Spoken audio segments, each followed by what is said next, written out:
The sky tore, jagged lines ripped across the sunset, buildings shuddered, brick and steel groaning, dust rained down, choking, blinding. The world was unraveling. It began subtly, a flicker at the edge of vision, a tremor beneath your feet. Then the fabric of reality itself began to fray.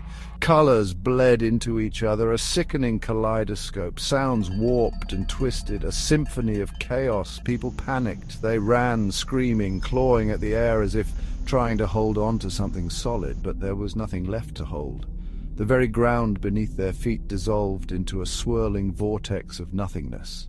The air crackled with an unknown energy, raw and powerful. It pulsed with a rhythm, slow at first, then faster and faster, until it became a deafening roar. This was the end, or so they thought.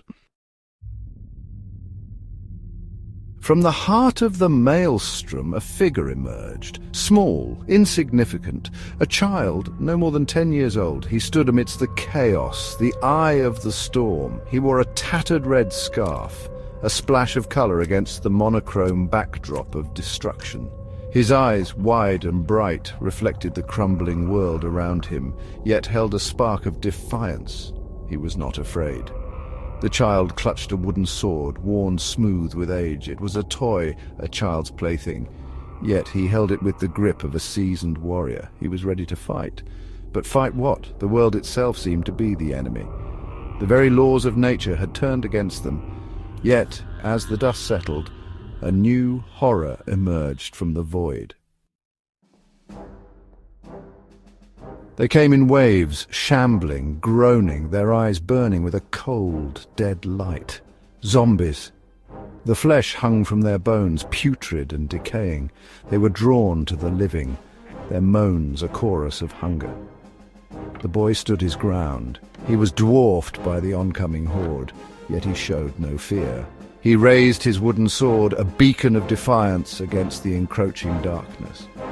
The first zombie lunged. The boy dodged, nimble as a cat.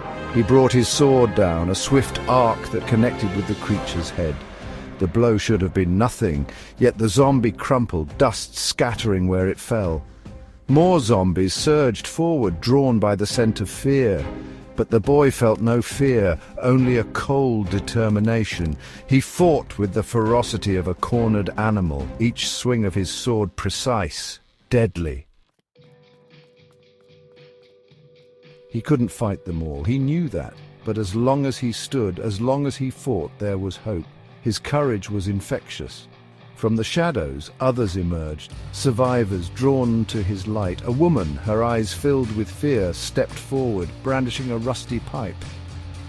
A teenage boy, his face streaked with dirt, followed, wielding a broken chair leg. They were outmatched, outgunned, but they would no longer surrender to despair. The boy, their unlikely leader, pointed towards the heart of the chaos where the sky still burned. "We need to find the source," he shouted, his voice barely audible above the roar. "We need to fix this." And so they charged, a ragtag army led by a child with a wooden sword, into the heart of the unraveling world. The outcome was uncertain, but one thing was clear: they would not go down without a fight. The fight for their reality had begun.